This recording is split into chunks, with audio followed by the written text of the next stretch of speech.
Para algunos investigadores, Mateo realizó un resumen de las enseñanzas de Jesús en los capítulos 5 al 7 del documento que lleva su nombre.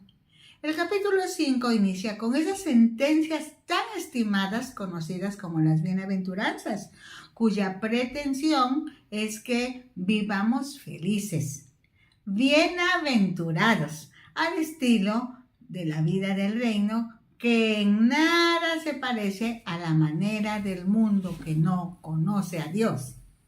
Oremos.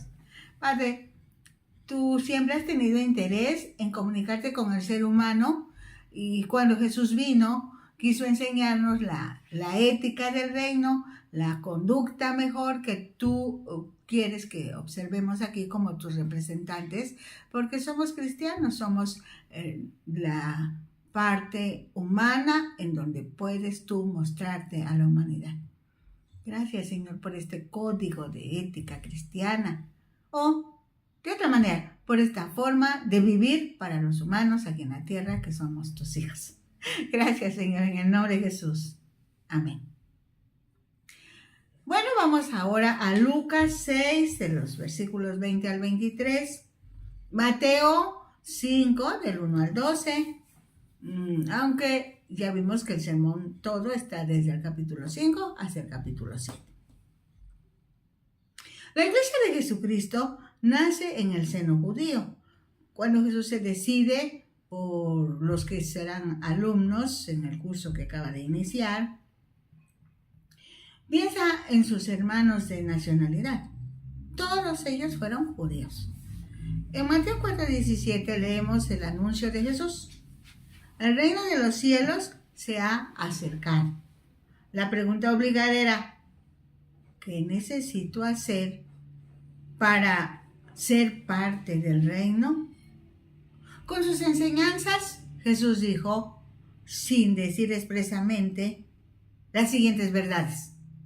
En el reino de Dios, las cosas no son como en los reinos terrenales, pues en el reino de Dios debían buscar beneficios y recompensas muy distintas de los que los fariseos y publicanos estaban buscando, como fama, fortuna, popularidad, reconocimiento, privilegios, recompensas. En el reino de Dios, felicidad es esperanza y gozo, independientemente de las circunstancias externas. Por eso, si queremos esa felicidad que Dios ofrece, debemos seguir a Jesús a cualquier costo. Es diferente el concepto.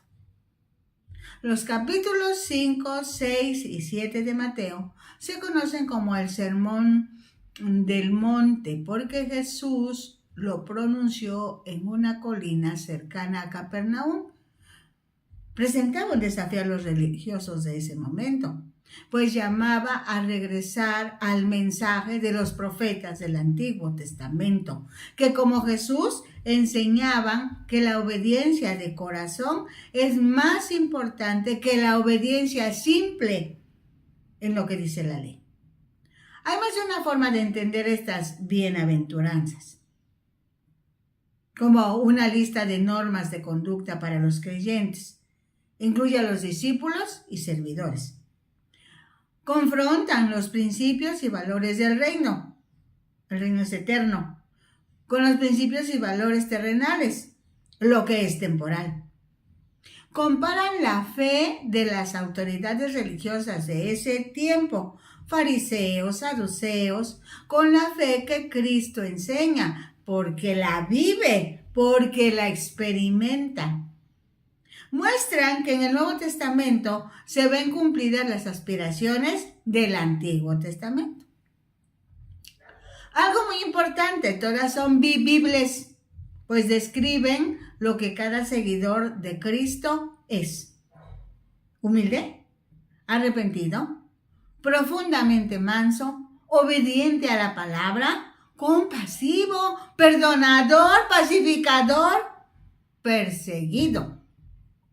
Como se podrá comprobar, para Jesús, felicidad es esperanza y gozo. Para hallar gozo y esperanza, se debe seguir a Cristo a cualquier costo. ¿Sí? Lo estamos repitiendo. Es diferente la felicidad para la gente del reino de Dios que vive aquí en la tierra con la felicidad de la gente que no conoce a Jesús y que vive aquí en la tierra. Repetimos otra vez, para hallar gozo y esperanza, que eso es la felicidad en el reino, se debe seguir a Cristo a cualquier costo. Dice por fin el versículo 1 del capítulo 5 de Mateo: viendo la multitud, subió al monte, y sentándose vinieron a él sus discípulos. Para ese momento de su desempeño, muchos seguían a Jesús. Todas las personas hablaban de Jesús. Y por supuesto, cuando llegaba a una aldea, comunidad o ciudad, querían verlo. Jesús se da cuenta que una multitud viene buscándolo. Así que sube a un lugar alto para que estratégicamente lo escuchen en el momento de que dará su enseñanza. El texto dice que se sentó y vinieron a él sus discípulos, los que estaban inscritos en el curso de Jesús. Es a ellos para quienes estaba diseñada la enseñanza. Dice el versículo 2, y abriendo su boca les enseñaba diciendo. En ese tiempo, los maestros usaban este método de enseñanza-aprendizaje, la explicación oral. Los maestros enseñaban, los alumnos escuchaban con atención y muchas veces los profesores diseñaban actividades de aprendizaje que les permitieran aplicar los conocimientos recibidos. Sí, dije profesores, pero me estoy refiriendo a los maestros. Algunos, los que están bien enterados de estos términos, podrían disgustarse si yo no hago esa aclaración. Dice el versículo 3. Bienaventurados los pobres en espíritu, porque de ellos es el reino de los cielos. Los pobres en espíritu son los que reconocen su pobreza espiritual y buscan el favor, buscan la gracia de Dios, no consideran la autosuficiencia humana como medio para obtener el reino de los cielos. Desde el principio de la enseñanza queda claro que los seres humanos no tenemos los recursos espirituales en nosotros mismos para poner en práctica las enseñanzas de Jesús. El porqué de la felicidad de los pobres en espíritu es que desde ese momento el reino de los cielos les pertenece, de ellos es. Han hallado gracia delante de Dios, ahora vivirán eternamente con Dios, en Dios. Lucas lo dice así, en Lucas 6:20. Y alzando los ojos hacia sus discípulos decía, bienaventurados vosotros los pobres, porque vuestro es el reino de Dios. Mateo 5:4 sigue diciendo, bienaventurados los que lloran, porque ellos recibirán consolación. Ese llanto se refiere al dolor que experimentan los seres humanos cuando entienden la crueldad del pecado y al mismo tiempo experimentan el arrepentimiento. O sea, cambian su manera de pensar. Por eso vuelven a Dios, quien los consuela y los integra, si se puede decir, los reintegra al reino. El versículo 5 de Mateo 5 dice, bienaventurados los mansos, porque ellos recibirán la tierra por heredad. Mansedumbre tiene que ver con la fe. Esto es, confiar en que Dios ganará la batalla a su manera y en su tiempo. Manso lleva la idea de humildad y autodisciplina. Es fortaleza sujeta a control. No significa debilidad. El punto principal de los mansos es su absoluta fe y confianza en Dios. Acuden a Dios siempre en busca de ayuda, dirección, capacitación. Por eso, estando en la tierra todavía, experimentan el reino de Dios y todas sus bendiciones. Esto último significa heredar la tierra. El versículo 6 del capítulo 5 de Mateo se lee así. Bienaventurados los que tienen hambre y sed de justicia, porque ellos serán saciados.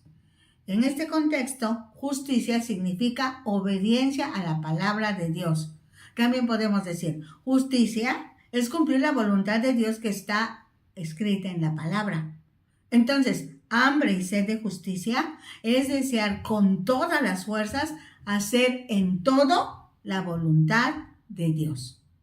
Cuando, ayudados por el Espíritu Santo, podamos entender y vivir de acuerdo a la voluntad de Dios, tendremos una relación familiar con Dios. Por ello, disfrutaremos ser el templo, el lugar de adoración para Dios naturalmente. Al sentirnos satisfechos con la presencia y el favor de Dios, seremos felices y seremos fieles a Dios. Lucas lo dice así en el capítulo 6, versículo 21. Bienaventurados los que ahora tenéis hambre, porque seréis saciados. Bienaventurados los que ahora lloráis, porque reiréis. El versículo 7 de Mateo 5 dice, bienaventurados los misericordiosos, porque ellos alcanzarán misericordia. Los misericordiosos son los que sienten dolor, compasión para con otros, sobre todo para con los que sufren, ya de pecado o de pesar, y con ternura anhelan hacer menos sus sufrimientos. Los misericordiosos abundan en buenas obras y en empeños para hacer bien a otros. Aquí se aplica la ley de la siembra y la cosecha. Si alguien es misericordioso, si ayuda a los que sufren por alguna razón, si siembra misericordia, segurísimamente cosechará misericordia. El favor de Dios estará a su disposición. El versículo 8 de Mateo 5 dice, bienaventurados los de limpio corazón, porque ellos verán a Dios. La palabra del griego que se traduce como limpio quiere decir sin mancha, puro, limpio, sin contaminación, y describe limpieza física, pureza ceremonial y moral. Todo eso quiere decir limpio. Los de limpio corazón son los que deciden tener el corazón y la conciencia libres de ofensa y en servir a Dios con el espíritu y el hombre interior.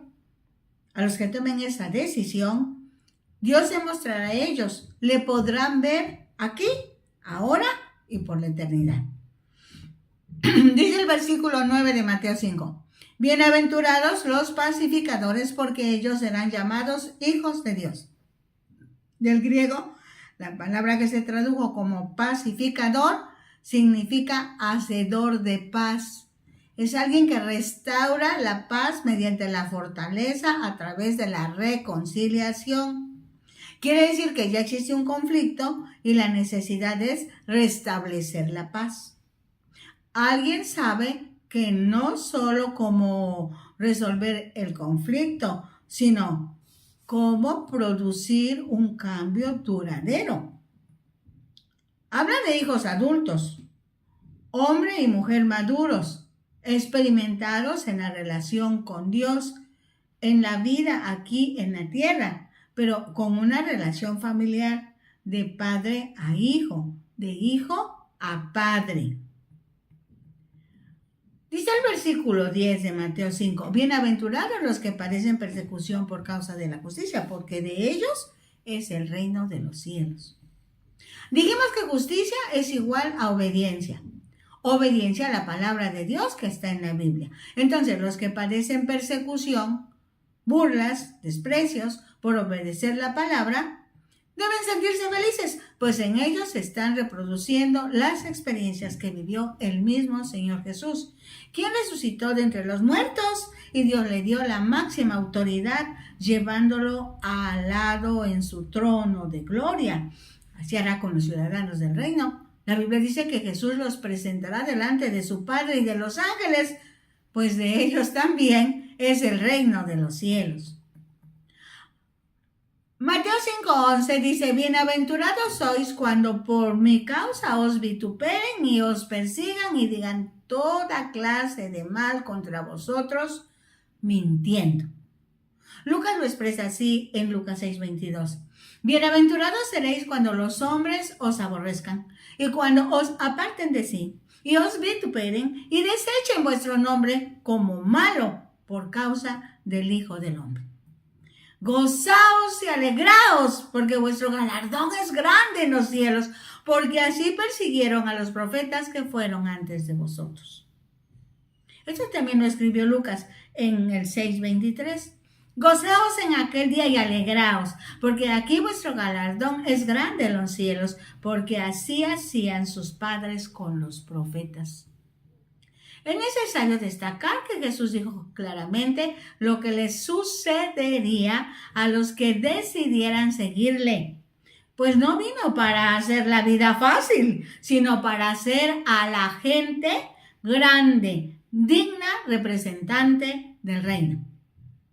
Así que ser cristiano es ser feliz. Pero eso no quiere decir que no tengamos complicaciones. Solo por hacer algunas menciones en el área de albañilería. ¿Qué harían los cristianos de ese tiempo si los llamaban para construir un templo pagano? ¿Qué pasaba si se negaban a trabajar? A propósito, ¿qué pasa hoy en una situación parecida?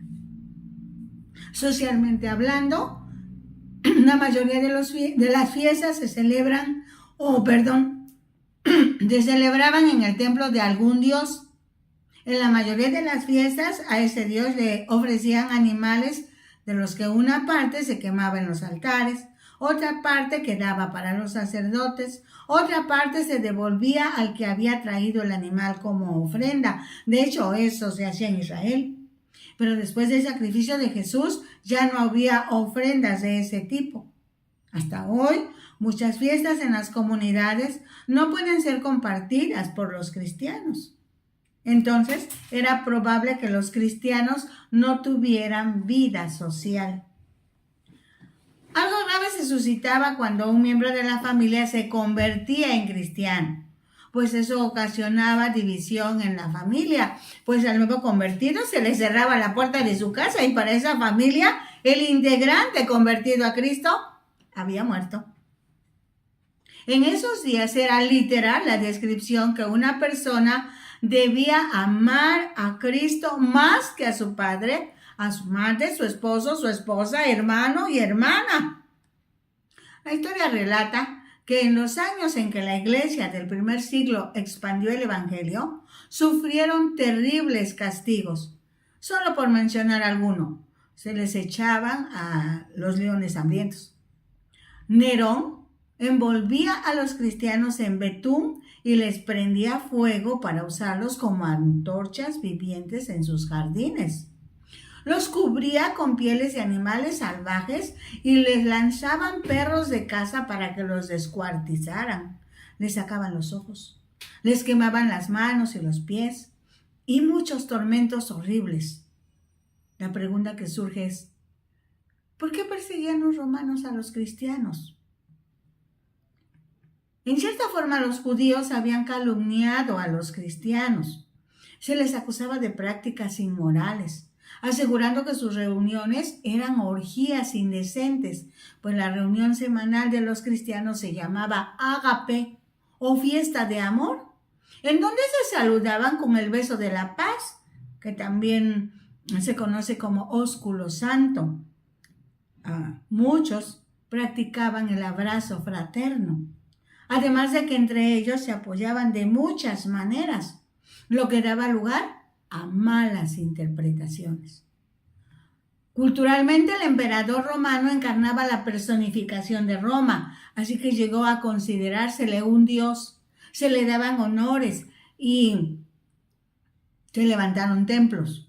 Una vez al año, todas las personas tenían que presentarse y quemar incienso a la divinidad del César y decir, César es Señor, o César es Curios, que traducido se lee César es Señor. Y esto precisamente es lo que los cristianos se negaban a hacer. Para ellos, Jesucristo era el único Señor. Y no le darían a ningún ser humano ese título que pertenecía únicamente a Cristo.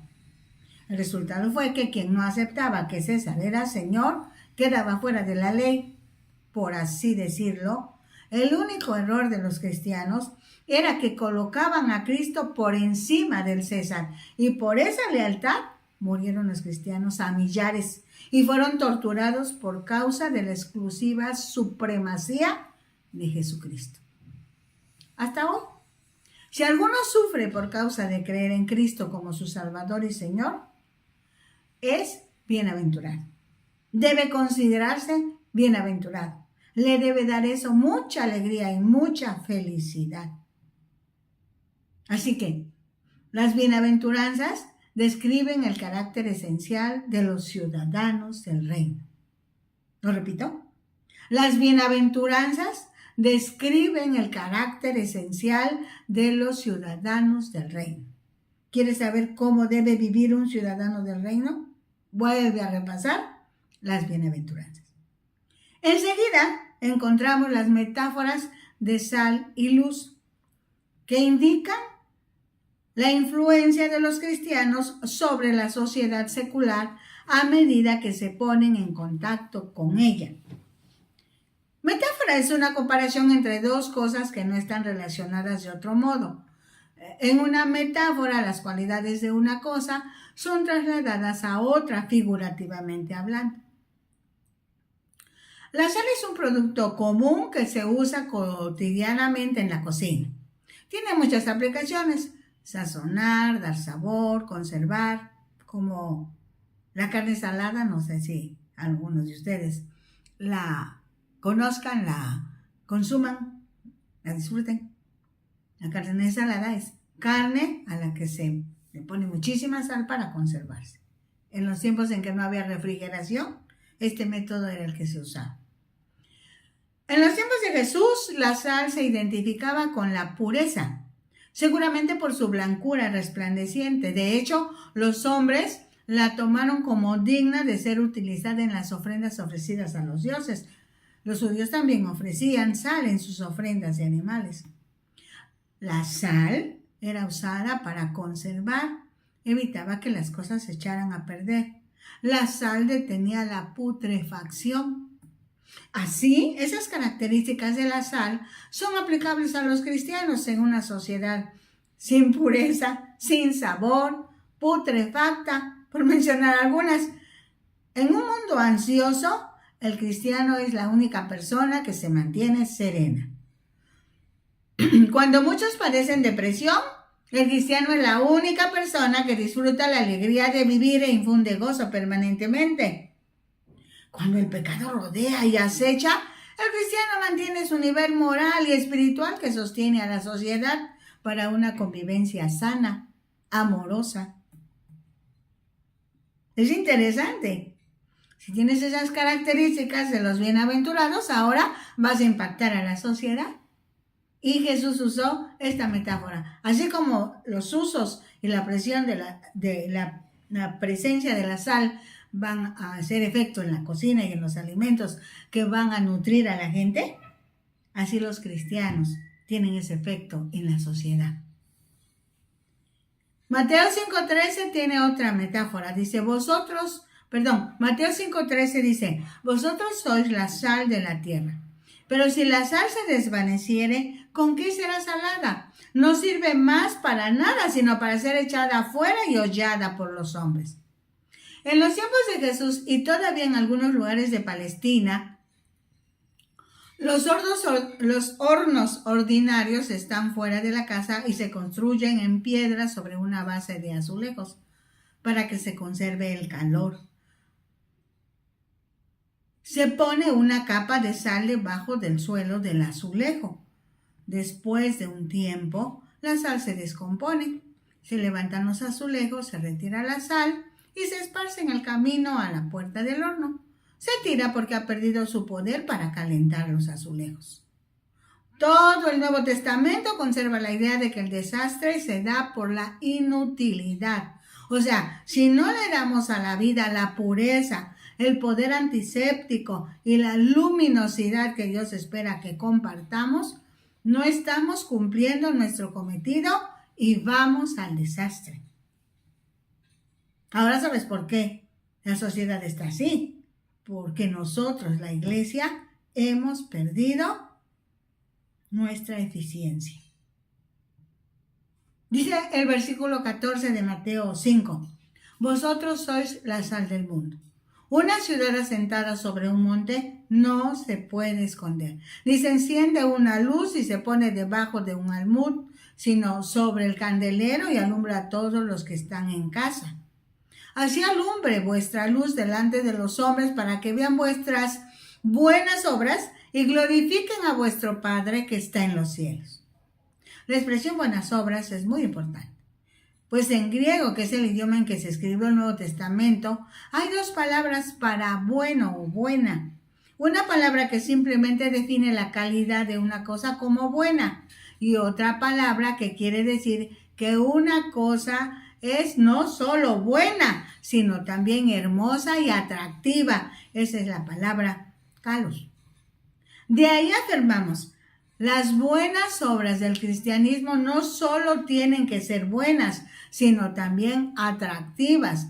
La bondad cristiana siempre provocará una cierta atracción, un cierto encanto, pero el cristiano siempre dará gloria a Dios, pues todo lo que hace es para el Señor y no para los hombres. ¿Quieren que lo repitamos también? Las buenas obras del cristiano no solo tienen que ser buenas, sino también atractivas. La bondad cristiana siempre provocará una cierta atracción, un cierto encanto, pero el cristiano siempre dará gloria a Dios, pues todo lo que hace es para el Señor y no para los hombres. Dice el versículo 17. No penséis que he venido para abrogar la ley o los profetas. No he venido para abrogar, sino para cumplir. Porque de cierto os digo que hasta que pasen el cielo y la tierra, ni una jota ni una tilde pasará de la ley hasta que todo se haya cumplido. De manera que cualquiera que quebrante uno de estos mandamientos muy pequeños, y así enseña a los hombres, muy pequeño será llamado en el reino de los cielos. Mas cualquiera que los haga y los enseñe, este será llamado grande en el reino de los cielos. Porque os digo que si vuestra justicia no fuere mayor que la de los escribas y los fariseos, no entraréis en el reino de los cielos. Con estas palabras, Jesús quiso decir que hay una fuerte relación entre el pasado y el presente, pues el presente crece del pasado. Necesitaban conocer la diferencia entre bien y mal. Las personas debían comprobar su incapacidad como humanos para cumplir las demandas de la ley, responder a los mandamientos de Dios. Tenían que descubrir el resultado del pecado, experimentar la indignidad y la incapacidad. En este pasaje, Jesús advierte que el cristianismo no es fácil. Algunos piensan que los deberes, las responsabilidades, las demandas son cosas del pasado. Pero Jesús nos advierte que la integridad del cristiano debe exceder o sobrepasar a la de los escribas y fariseos. Pero eso, ¿qué quiere decir? Para los escribas y fariseos, la única motivación era cumplir las demandas de la ley, obedecer la ejecución de lo que indicaba la ley al pie de la letra. Cuando Cristo llega, la principal motivación para el desempeño humano, lo que norma la conducta de los hijos de Dios, es nada más ni nada menos que el amor. El único deseo del cristiano es mostrar la gratitud que siente por el amor con que Dios le ha amado en Jesucristo. El único deseo del cristiano es mostrar la gratitud que siente por el amor con que Dios le ha amado en Jesucristo. Es sorprendente descubrir que Jesús presentó no la ley de Dios, sino el amor de Dios, que al llenar al ser humano hace que ese amor sea totalmente vivible, se pueda vivir en donde no hay límites, ni en el tiempo ni en el espacio. El amor de Dios en el corazón del ser humano se traduce en adoración, reverencia y respeto. Jesús vino a mostrarnos en una vida normal lo que quiere decir darle a Dios la adoración, la reverencia y a las personas el respeto.